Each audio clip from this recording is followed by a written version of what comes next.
Hey everyone, welcome back to another episode of Bold Moves podcast. If you haven't checked out our previous episodes, they are all available in our playlist, so be sure to go see them if you haven't already.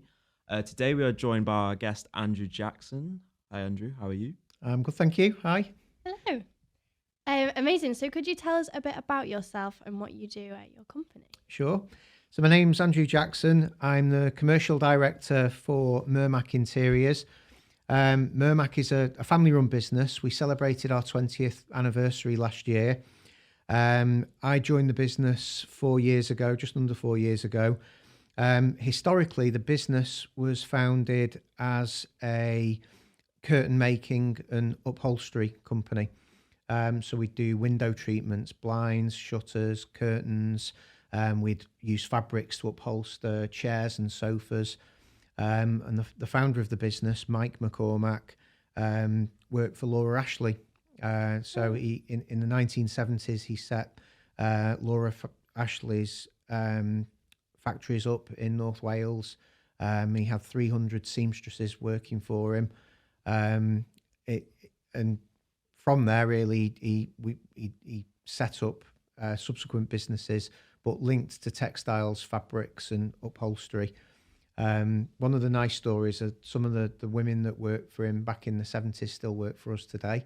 Oh, So wow. they're a little bit older now, but they've got little huts at the bottom of the gardens where they do all of the sewing and upholstery. That's really interesting. I've had family work at Laura Ashley, so yeah, but they're huge. So It's a really well liked name. Unfortunately, it went it went into receivership, and I think Next have carried it on now. The brand name of Laura Ashley, so the brand name's carried on, but the business itself unfortunately hasn't. But there's so much goodwill towards the name Laura Ashley. yeah, they had a good run. It's been part of our story as we've grown as well. So as a business, in the early days, we were doing commercial upholstery for the likes of River Island, BHS, Arcadia Group. And then we started to evolve more into bespoke joinery items. So in retail, we might do some counters, curtains, changing rooms. And that developed into hospitality projects, working for boutique hotels and some big chain hotels. And more recently, we've started to do commercial office interiors, commercial workplace fit out. And that's been the real growth of the business in the last 3 or 4 years.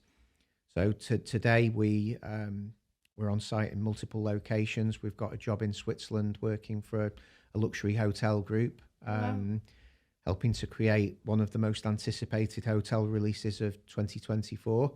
And we're doing some nice education-based projects in Birmingham, and hopefully Leeds is the next one in a couple of months' time. So it sounds like things are fantastic and you're expanding, which is great to hear. Yeah. So myself and Maisie are actually apprentices on the Juice Academy content creation course, and I hear you have yourself an apprentice from that course, We do. Roebuck. So I'm wondering, as the commercial director for Mermac, how has an apprentice like Ruby contributed to your company's success and achieving your long-term strategic goals? Okay. Lots of different ways. So our strategic aims really are to grow incrementally, steadily, in a manageable way. We've started that process off really in the last 3 or 4 years. We defined what our goals and objectives were. We knew that if we were to grow too quickly, it might not be sustainable. We might not be able to deliver on our promises and the quality of our service, which is fundamental to our beliefs and our aims.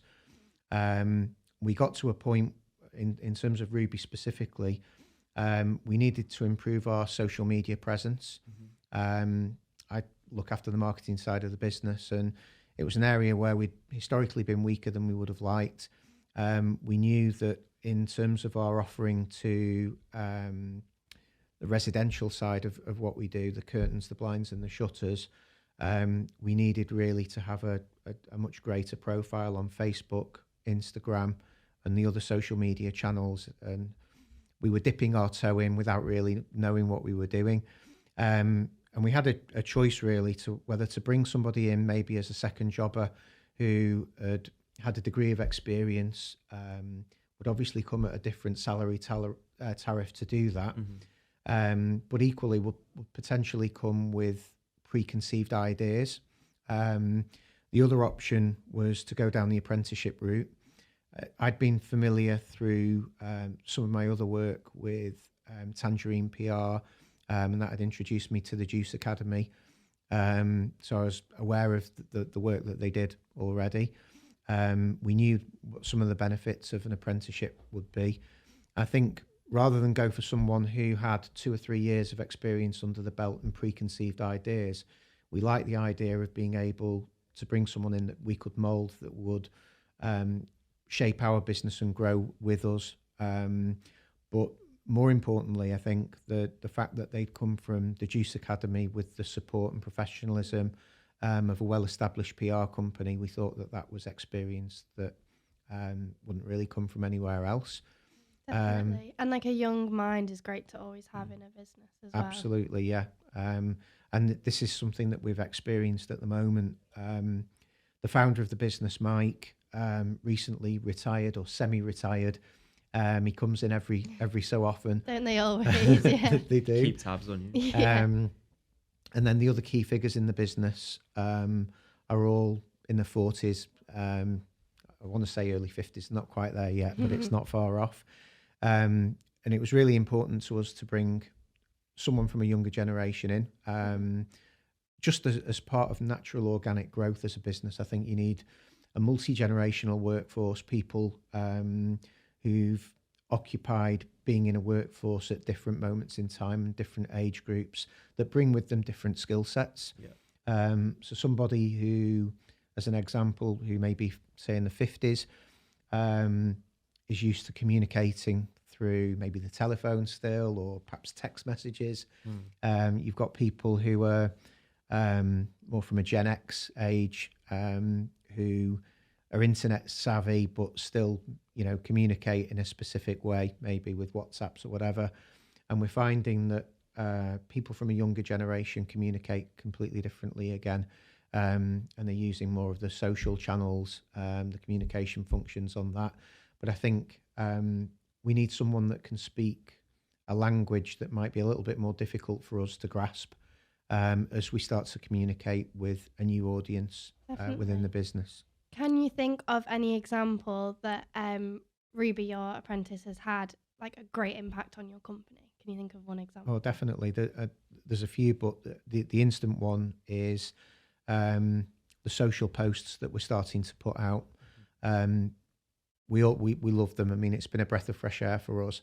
I think there's a huge difference between browsing on Instagram and creating and doing posts on Instagram. That's been the biggest thing for us. So we all go on Instagram every day. We all use it. I do. Everyone in the business does. But when it came to doing posts, the efforts that we did were very clunky. We weren't really thinking about the fundamentals of how we needed to speak to an audience, how to put call to actions in there in an effective way. And Ruby's come in and really grasped that, not least from her understanding and the learnings that she's got from the Juice Academy, but just by being social media savvy. She has her own personal brand and her own TikTok channels. Yeah, she's great at it. Yeah. And we'd seen examples of that before she joined us, and we thought it was really good. And how she's translated that into a clear marketing message for our business has been really good. We sat down together and we wanted to formulate a tone of voice, a language style, a look and feel of all of the output that we were going to do. Ruby led on that with contributions and input from me, but it was still very much her vision and the dynamics that she brought to the table, and we were happy to run with that. And we're taking baby steps to begin with, but the quality of the posts are brilliant. The way that we feel is, we're a regional family-run business in Warrington, But when you look at the posts, it makes us look a bigger national-based company due to the quality and the luxury and the feel and the style that she's created. So Sounds like you found a really good fit, which is absolutely great to hear. Yeah. So I'm wondering, in terms of your perspective, like, are there any kind of particular qualities you think you gain out of hiring an apprentice, for example, like Ruby, or that you might not have otherwise found if you'd gone down the more traditional hiring routes? Yeah. So again, I would say it's a Ruby was more raw, but she had fresh ideas that weren't constricted by being in the confines of another business and how a typical office day might be for a company. So that there was nothing that really hampered her thinking process. I think that was the first thing. What we've seen is every time she has a lesson at the Juice Academy, she brings new ideas with her that, again, for someone that had come maybe from working in a specific business, they wouldn't have had that grounding or understanding in a very specific course on social media. So they may have done perhaps a marketing course at uni or whatever, and then gone into the workplace and perhaps worked in a specific industry or business that wouldn't have had any direct correlation to what we do, but brought habits and things to the table that maybe wouldn't have transferred. And we didn't have to go through that with Ruby. So everything that she learns, she's specifically applying to real world examples in our business.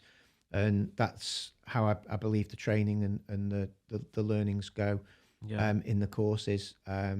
She'll volunteer what she does and then think about how that might apply to what we do. Yeah, we were speaking off camera before, talking about like how university and those courses that you mentioned in marketing aren't always able to keep up with world trends, and they're a bit more kind of archaic, and whereas an apprenticeship is definitely the opposite in that regard. So that's great. Yeah, it's great to hear, and it's nice to see that the apprenticeship is helping her as well grow and help your company. How would you say, from when you first had your apprentice, Ruby, how has her role evolved and changed as she's been with you guys? We've asked her to specifically deal with the home interior side of our business. What in terms of how so the role in a way has stayed fairly static, but the fact that we have different facets to what we do, Ruby is contributing and inputting to other sides of the business as well, and we're very keen to keep the role interesting for her. We didn't want it to just be an environment where she came into the workplace, sat at her desk, was there all day.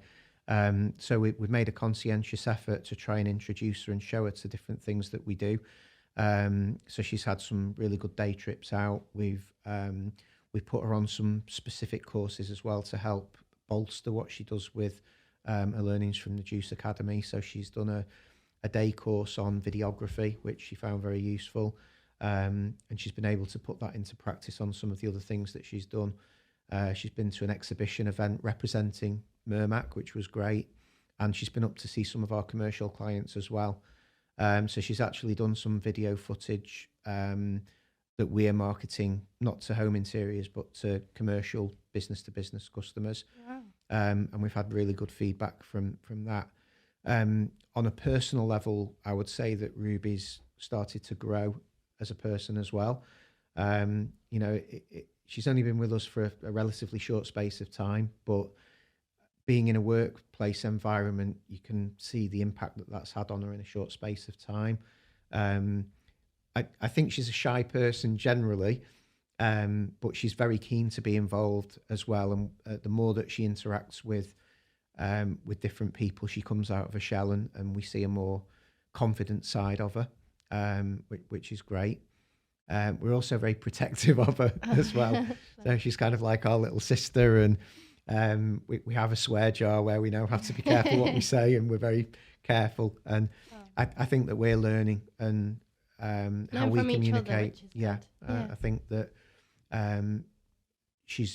I think that we're a very relaxed office, but at the same time we also feel that we all have a responsibility to behave a particular way and to make sure that we're passing knowledge on and helping Ruby's personal growth and development. Amazing. Yeah. So, how would you say you see apprenticeships aligning with current industry trends, and how do they kind of, um, what do they offer in keeping your team dynamic and adaptable to any kind of change going on? Um, it's a difficult one to answer. I would say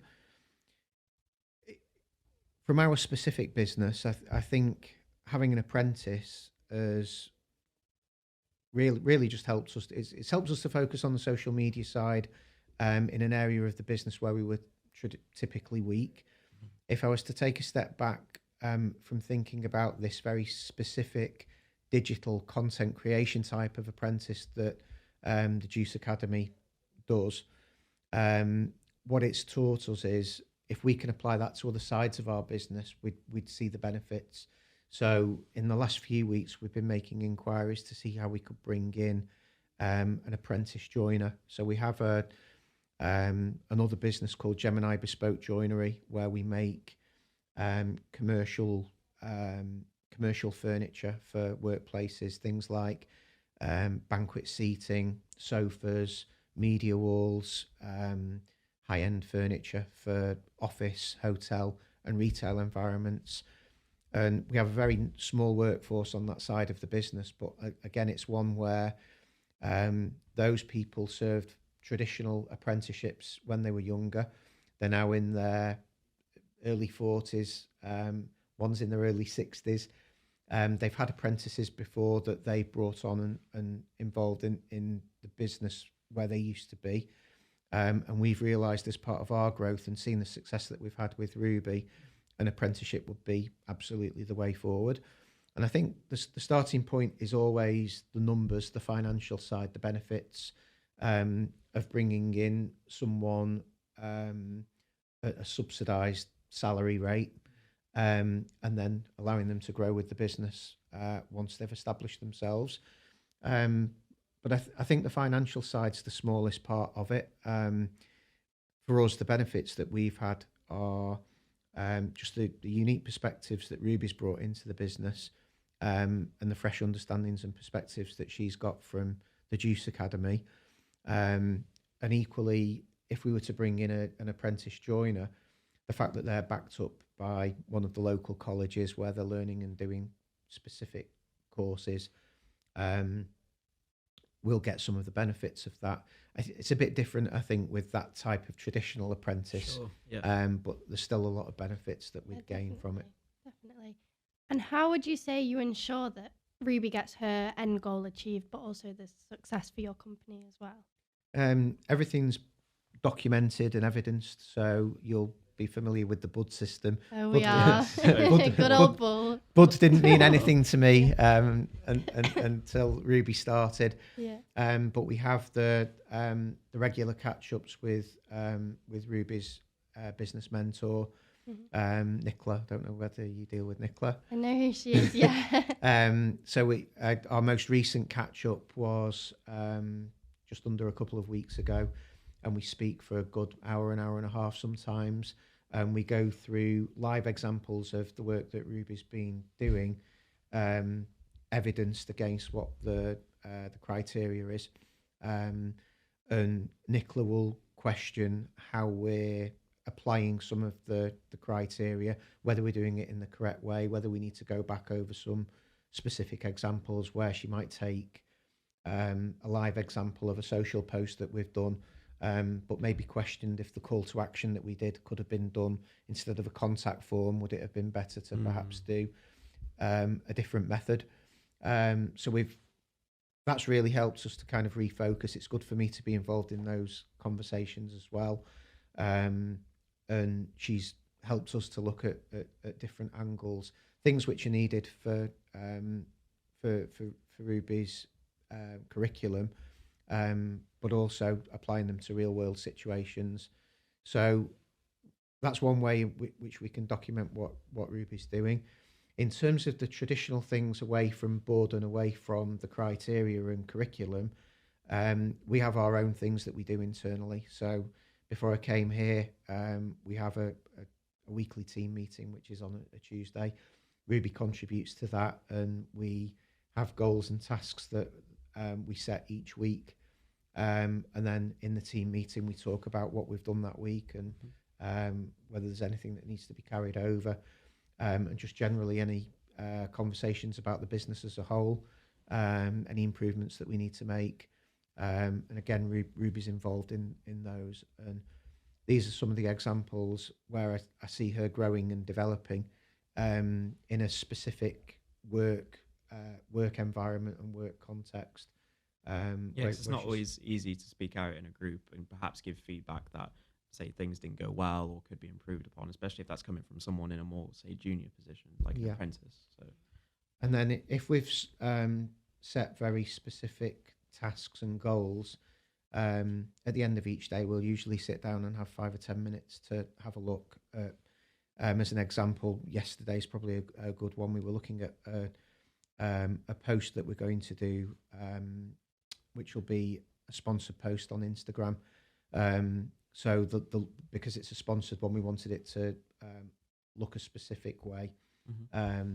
Ruby had done a set of slides on Canva, and we just talked through how it looks, whether it would look better a different way, maybe some A and B testing in terms of appearance and looks, and some of the background colours, the fonts and that kind of thing. And she'll show me something. I'll maybe say to her to maybe look at doing it in a different colour palette, and then to compare the two. Not because we think one way is right over another, but just to compare. So usually now Ruby will do 2 or 3 rather than just the one, and see them side by side, get some feedback from other members of the team. so you've seen her kind of implement that. Absolutely, feedback. yeah. And it's good and it's always very subjective. I'm sure you guys agree. It's very subjective with social posts over how things look. But that's where we've tried to develop brand guidelines, which Ruby's currently in the middle of doing, and a look and feel for to get consistency with a brand kit of fonts that we use for headers, fonts that we use for body text, color palette backgrounds. We're at a point now where we're starting to get consistency in the way that everything looks over a series of posts. But we've also got check mechanisms in place where we can still add a degree of creativity even when we've set the guidelines up, and Ruby can do things a little bit different. It's great to know that her apprenticeship work is aligning with your company's work as well, which is always good in hand. So that's great to hear.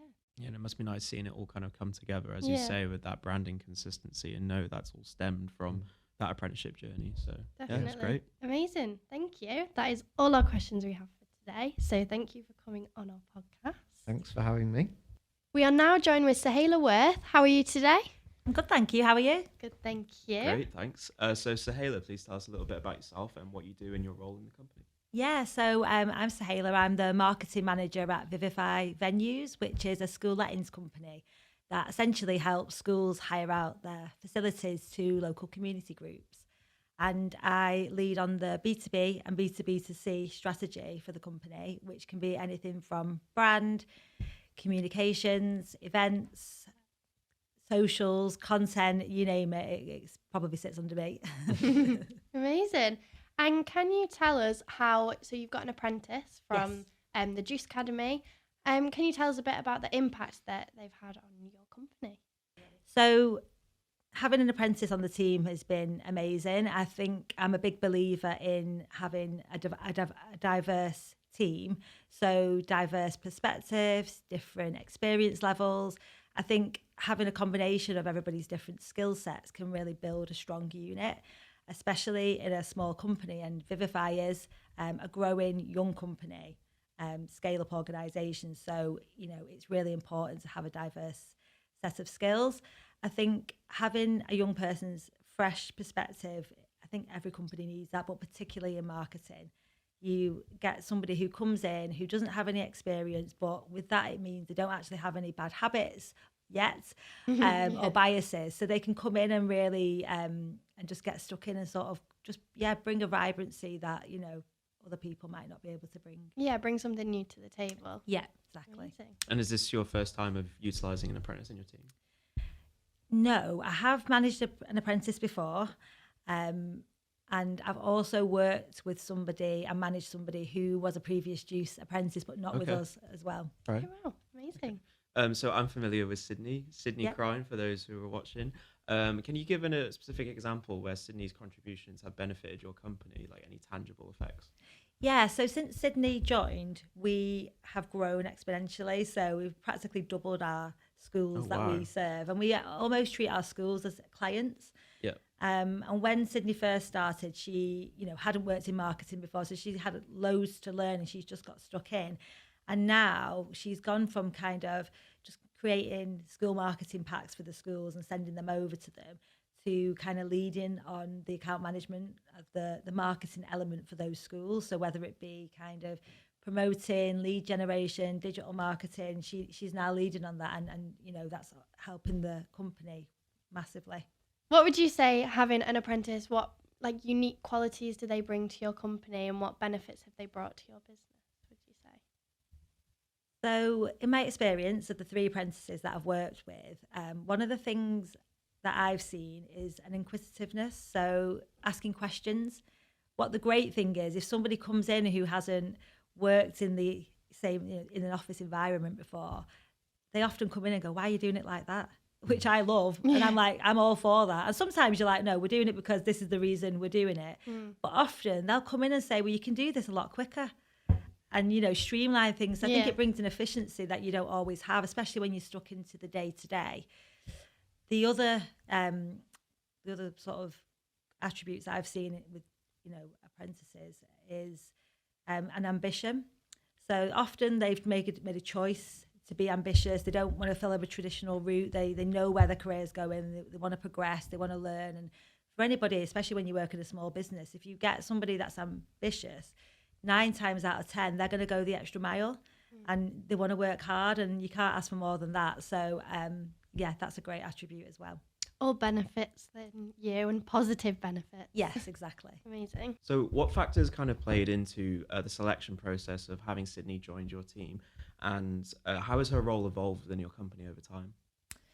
I think on the selection day, I was looking for somebody that showed passion for marketing and for their career, really, because that's based on what I just said as well. And that's really important, because at Vivify, one of our values is passion and pride. So that's a really, really important quality that I look for in somebody. But on the day, she was very confident in the way she spoke. She showed that she'd studied. She'd been doing some Google Garage training, and she showed she'd been proactive in her development. She also demonstrated really good written skills as part of the exercise that we were able to see, and she's been able to hone that more since she's come to us. So I think since she's come on board, like I just mentioned, the writing's really developed. It's really, really good, and she's also shown that appetite to learn and to develop throughout her time with us. Amazing. That's good to hear. And how do you see apprenticeships meeting and evolving the needs of businesses and beyond specific industries of roles? So I think the world is ever changing, and it's changing really, really fast. And I think there's a massive skills gap. There's no secret there in workforces. I think you could go to university nowadays, and by the end of the course, the things that you're learning about the industry could have quickly changed. Whereas if you're in the business, you're changing with the business, and you're changing with the times as well. So I think bringing somebody in as an apprentice, you're bridging the skills gap, and you're also honing those qualities that you need. But they're also learning other things that they wouldn't get at university. They're making mistakes on the job that they're going to learn from. So then again, they're operating at a higher level. So I think that businesses that are taking on apprenticeships are going to improve how competitive they are against their competitors. I think you need young people, no matter what. Definitely. No matter what industry you're in. Yeah. So I think they're going to improve competitiveness. I think it's a win-win situation. The employer gets to develop somebody and hopefully keep them and retain them. Somebody who knows the business inside out. The apprentice gets that exposure to the industry they want, and they get to develop quickly. And the economy, it helps the economy as well, I believe. So, yeah, I think it's massive for that. Definitely. And I bet you learn a lot from her, as well as her learning things from you as well. Absolutely. I think you learn from every single person you meet in the workplace, and I am a massive advocate for learning from young people, especially in marketing. Yeah. You know, that you just can't put a price on that. Yeah, I think it's like difficult for people in junior roles to have that confidence when speaking with seniority and putting forth those ideas and giving feedback of perhaps on things where maybe something hasn't gone quite right, and having that confidence and being able to give back those ideas. Yeah, so, definitely. So you mentioned that you've had like several apprentices, so you're used to kind of being in more of a mentor role as well as a manager. How big of a factor would you say mentorship is, and how does that play a role in ensuring an apprentice's success within your company? I think mentoring is super important for development. I think when you take an apprentice on, they're not just coming in to do the dog work or just to do one specific task. I mean, some people might. I've never saw it like that. I've saw it as they are still learning, so you do need to still expose them to all areas of their discipline. For example, with Sydney, I try to make sure she gets exposure to all areas of marketing, so she's a full rounded package, and then she can decide which bit she really enjoys. That's a really good point. Yeah. So she really likes writing and she likes content creation. But a lot of her role is maybe doing, managing the website listings and doing those marketing packs. So I really try to make sure that she still gets that exposure to the bits that she enjoys as well, because it is a learning. She's still learning. Although it's not a traditional degree, it's still a learning process, isn't it? Definitely, and it's good to be like flexible and get a taste of all different skills in the workplace, which is great. So how important would you say is it for Vivify to kind of develop young talent? Oh, it's massive. It's hugely important to us. So as I said before, we're a school lettings company, so we work with schools to help them generate revenue, and we work really closely with community groups. But when you take it all back, improving community well-being and people's well-being is like a massive part of what Vivify is all about. So our CEO, he is a Manchester-based, within Shaw, born and bred. So he's really passionate about Manchester. We're a Manchester-based company, although we operate nationally. But for him, it's really important to sort of give back by helping develop local talent and bringing them in on the journey of Vivify. So yeah, it's if you were looking at our strategic objectives, it aligns completely with them. Makes sense, and that's really good to hear. You never know, you could get a pupil in one of those schools that go through their school career and then end up with you guys. Yeah. So. Exactly. I mean, that's an absolutely fantastic idea, and yeah, exactly that. And that's that connection as well. So we're education and we're also like leisure. So bringing in somebody, training somebody in their education as well as their work, it's massive for us. Yeah, it'd be great for you guys. All ties back to that key value you had of passion. So yeah, it makes sense, hand in hand. It Passion does. and pride, growth as well. We have growth anymore. Partnership. Oh, yeah, so amazing. Yeah, it all links in. It really does link into our company values. So yeah, it's been brilliant. That's great. Thank you so much. Yeah, thank you so much for coming on. It's been really interesting to hear about your company and how the Apprentice has shaped your company as an asset. So thank you for coming on. Hope you enjoyed it. And thank you guys for watching another episode of Bold Moves. And if you are interested in hiring an apprentice, there are links below to see a range of courses that Apprentify offer. So thank you again for watching, and we'll see you in the next one. Thanks, guys. Bye. Bye.